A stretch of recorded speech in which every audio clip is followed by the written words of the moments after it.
First star point है make your own notes. इसका मतलब क्या है? मेक यूर ओन नोट्स यानी नोट्स बनाना। तो नोट्स कैसे बनाएं ये इम्पोर्टेंट है। ऐसा नहीं मैं जो पढ़ा रहा वो पूरा का पूरा लिख लेना, या मैं जो स्क्रीन स्लाइड पर लिख के लाऊंगा वो लिख लेना, ऐसा नहीं। तो नोट्स कैसे बनाना है और लिखना। तो फर्स्ट नंबर, हमें जो नोट्स बनाने वो शॉर्ट नोट्स के फॉर्मेट में बनाने हैं, शॉर्ट नोट्स। और क्या करना है नोट्स बनाते वक्त?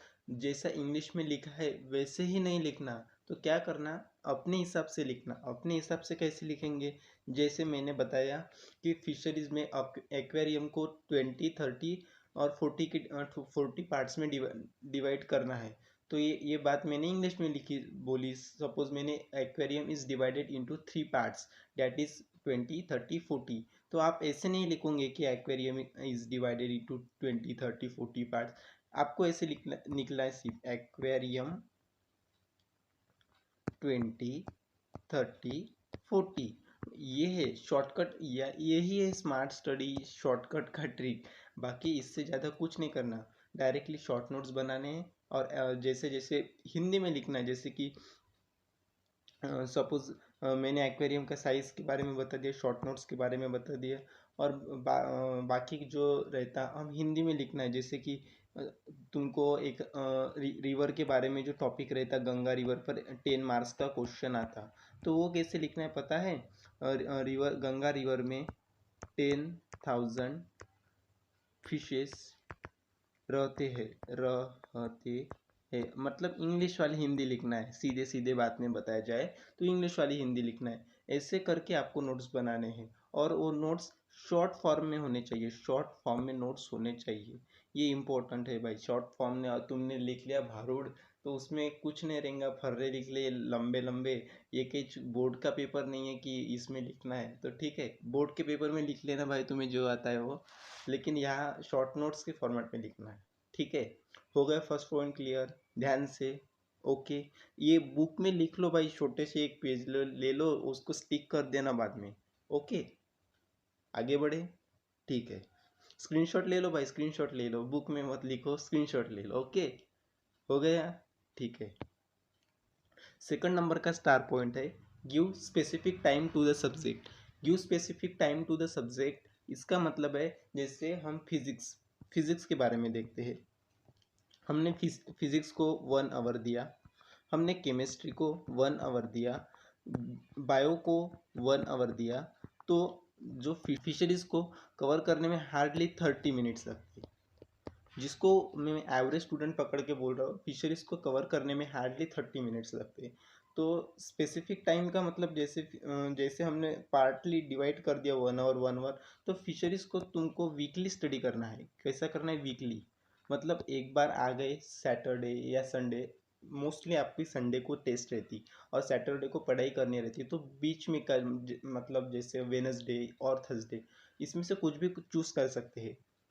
जैसे वेनसडे को आपने 30 मिनट्स पकड़ लिए, तो 30 मिनट्स कंटिन्यू एक चैप्टर होने के बाद उसमें रिवीजन करती रहनी चाहिए।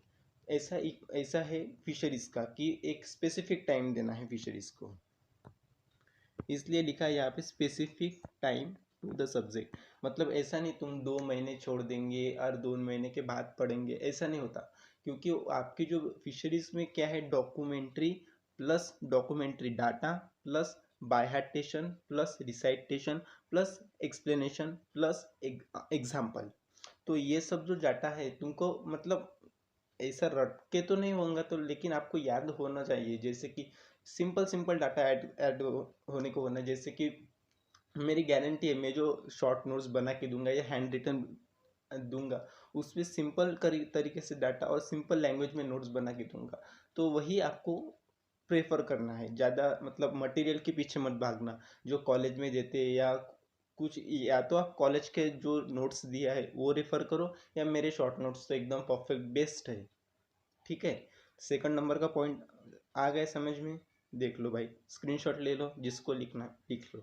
थर्ड नंबर के पॉइंट्स पे आते हैं। ठीक है, थर्ड नंबर का पॉइंट है time bonding study. Yes, it is a new pattern of study in fisheries. मेरे साथ तो बहुत बार भाई गलती हुई है इसमें, तो देख लेना भाई टाइम बॉन्डिंग स्टडी के बारे में। Time bonding study in fishery science मतलब क्या रहता है, जैसे कि टाइम को मैनेज करना, ये तो आपको पता है, मैंने अब बता दिया, 1 hour physics, 1 hour chemistry, 1 hour bio. तो टाइम बॉन्डिंग स्टडी यानी फिशरीज में जो इम्पोर्टेंट टॉपिक है उसको ज़्यादा टाइम देना है, ऐसा। और पीवाई क्यू ऐसा नहीं रहता, पीवाई जैसे कि नीट के पेपर में क्या होता है, पीवाई क्यू रिपीट होते हैं, ऐसा कुछ नहीं होता इसमें। पीवाई क्यू रिपीट नहीं होता, सॉरी, पीवाई क्यू रिपीट नहीं होता। पीवाई क्यू को मतलब ध्यान से समझ के सेकंड, मतलब सेकंड चैप्टर पर ज़्यादा, सपोज फर्स्ट ये इस साल 2023 में थर्ड चैप्टर में से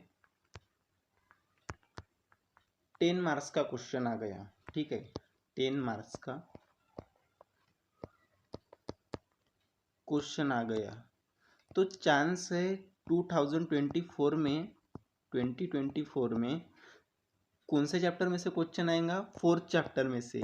ये सीरीज चल रही है भाई, 10 ईयर्स के पेपर देख लो, ऐसा नहीं हुआ होगा तो देख लो, 2023 में थर्ड चैप्टर में से आएगा, 2024 में तो फोर्थ चैप्टर में से आएगा, तो ऐसी सीरीज बनी रहेंगी।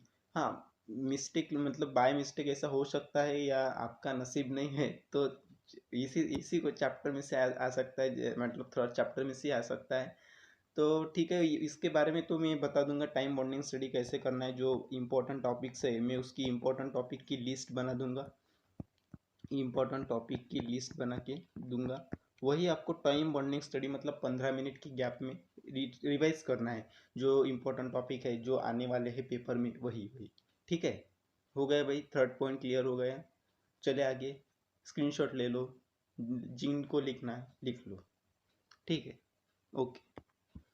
फोर्थ नंबर, समझ कर रट्टा मारना है, सेम है भाई, बायो की एनाटॉमी मॉर्फोलॉजी नहीं है, ठीक है, समझ के रट्टा मारना है।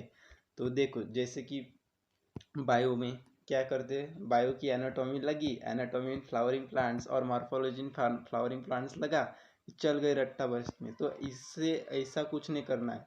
जैसे हम बायोटेक का चैप्टर रहता है ना, बायोटेक, उसी तरह फिशरीज को ट्रीट करना है, मतलब स्टेप बाय स्टेप जाना है। ऐसे नहीं, मतलब क्या हुआ, पहले फिंगरलिंग्स आएंगी, फिर फिशरीज की सीडलिंग हुएंगी, उसके बाद की प्रोसेस क्या चलेंगी, फिशरीज के फिशेस होंगी, एग लेइंग हो गई, ऐसे प्रोसेस के साथ जाना है। फिर मार्केटिंग स्ट्रेटजी आएंगी, ऐसे स्टेप बाय स्टेप करके फिशरीज को जाना है।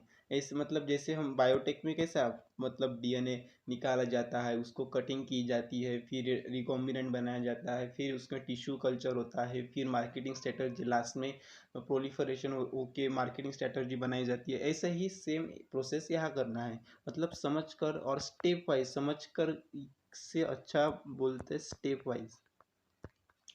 वाइज फिशरीज को कवर अप करना है, ओके।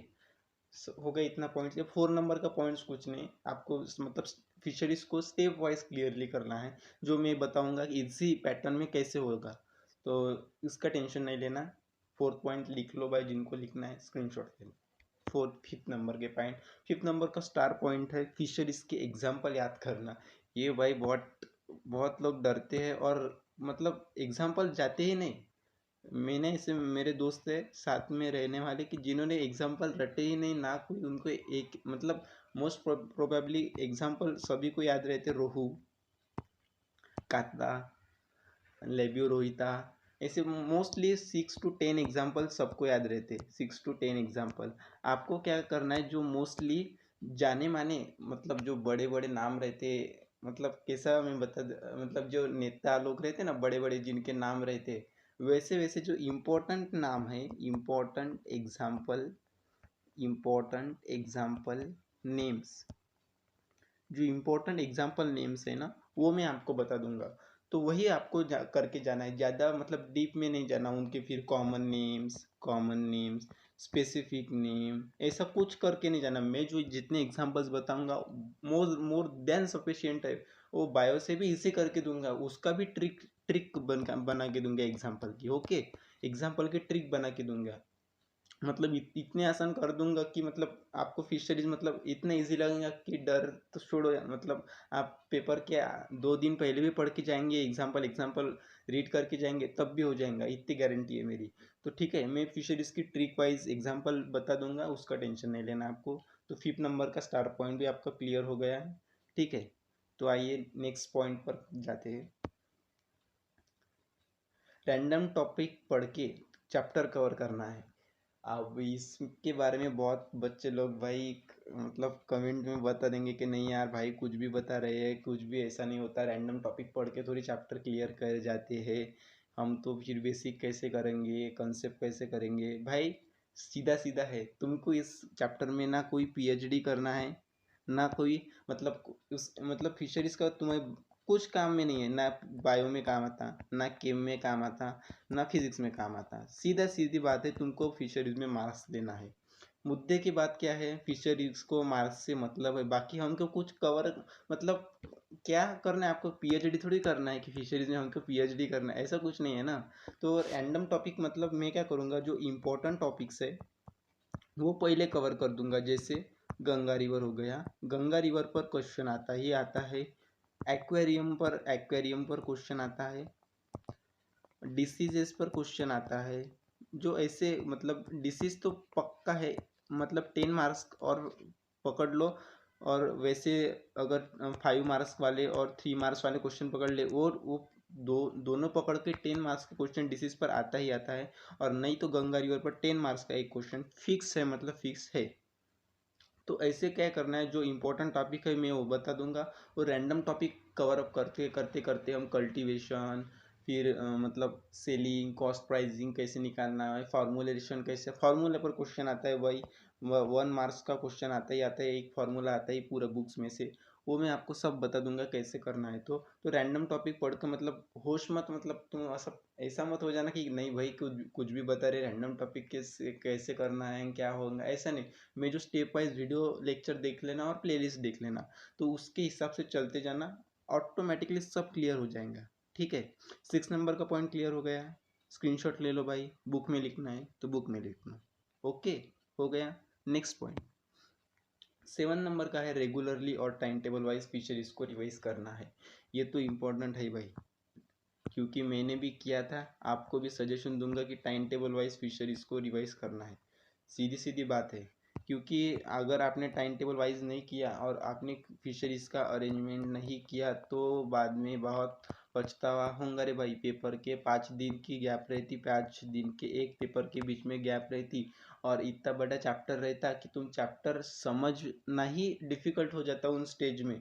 तो पहले से ही फिशरीज को वीकली में ज़्यादा बता नहीं रहा हूँ भाई, वीकली जस्ट 30 मिनट्स बोल रहा हूँ, 30 मिनट्स वीकली बोल रहा हूँ, रोज की नहीं बोल रहा हूँ, वीकली। तुमको 30 मिनट्स आराम से देने को होता है एक सब्जेक्ट को।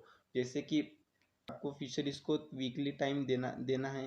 विदाउट टाइम मतलब ऐसा नहीं होगा कि आपने टाइम नहीं दिया और पढ़ाई होंगी, ऐसा नहीं। फिशरीज को regular time table wise follow करना है। जैसे तुम्हारे लेक्चर्स रेगुलर देखते हो, डीपीपी सॉल्व कर लेते हो, क्वेश्चन प्रैक्टिस करते हो, वैसे ही फिशरीज को वीकली टाइम दे देना है। मेरे हिसाब से मैं तो वेनसडे को पढ़ता था, और मेरे दोस्त भी वेनसडे और थर्सडे को रिवीजन करते थे। तो तुम्हारे हिसाब से देखो, क्योंकि संडे को सभी की कोचिंग्स की या मतलब ऑनलाइन प्लेटफॉर्म की टेस्ट रहती, तो सभी बिजी हो जाते, तो वेनसडे और थर्सडे बेस्ट ऑप्शन है फिशरीज को कवर अप करने के लिए। तो आपके हिसाब से जो ठीक लगे वो करना है। स्क्रीनशॉट ले लो, आपको अगर लिखना है तो लिख सकते हैं। ओके, ठीक है भाई, बस हो गया, इतनी बात करनी थी। आपने इतना सुना, इसके लिए बहुत बहुत थैंक यू। ठीक है, और ज़्यादा टेंशन नहीं लेना, मैं हूँ ना, मैं आराम से फिशरीज को आपको कवर कर दूंगा। तो कोई मतलब इसका इशू नहीं है बहुत बड़ा। तो वीडियो देखने के लिए बहुत बहुत धन्यवाद। अगर चैनल अच्छा लगा तो सब्सक्राइब कर देना, नोटिफिकेशन आ जाएंगे। Thank you.